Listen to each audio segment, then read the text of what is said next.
Namni gaariin tokko Rabbiin kophaa bahee gabbaruuf biyya jirurraa ka'ee gara iddoo biraa deemuuf konkolaataa yaabbatee imale. Imalarra odoo jiruu yeroo laaqanaa waan gaheef namni konkolaataa keessa jiru marti bu'ee gara mana nyaataa tokkotti seena. Namtichi gaariinis walumaan seenee nyaata laaqanaa ta'us ajajee eega nyaatee booda qarshii kafaluuf kiisa isaa yeroo ilaalu boorsaan maallaqa itti qabate kiisa isaa keessa hin jiru. Baay'ee nahe.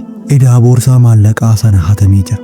Garuu magaalaa laaqana itti nyaate sana keessa waa'ila tokko qaba ture. Isattis bilbilee waan mudate ibseefii jennaan hiriyaan isaa sun dhufee maallaqa nyaataa kafalee fi gara konkolaataatti yeroo deemu hedduu boodatti hafee waan tureef konkolaatichi isa dhiisee deemee jira. Namtichi waan isa qunname kanatti baay'ee gaddee guyyaa 3 hiriyaa isaa bira bule. Karoora deemsa isaas ni haqe. Guyyaa 4ffaatti gara maatii isaatti yommuu galu mooraa mana isaatii namoonni boo'aa bahaa jiru arge. Innis waan argetti nahee daddafee gara mooraatti seene. Boo'aa eenyu akka du'ee fi maaltu akka dhalate gaafate. Ta'us namoonni isa argan hundi ni boohus ni nahus. Haala kanatti utuu jiruu namtichi ollaa isaa ta'e tokko gara isaatti dhufee akkas jedheen, konkolaataan ati ittiin imalte balaan irra gahee namni hafalleen tokko hin jiru. Reeffi kees dhufee erga si qabarree guyyaa 4ffaa keenya jedhe. Namtichis baay'ee ajaa'ibsiisee waan mudate tokko tokkoon itti hime. Jara tasgabbeesses.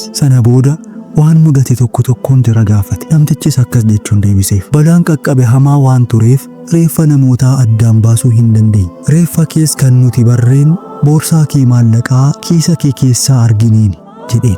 Namtichi gaariinis ajaa'ibsiisee, reeffi isin qabartan sun kan koo otoo hin taane kan hatticha boorsaa koo hateeti jedheen jedhama. Wanti jiruu keenya irratti nu mudate hunduu khayriidhaafi.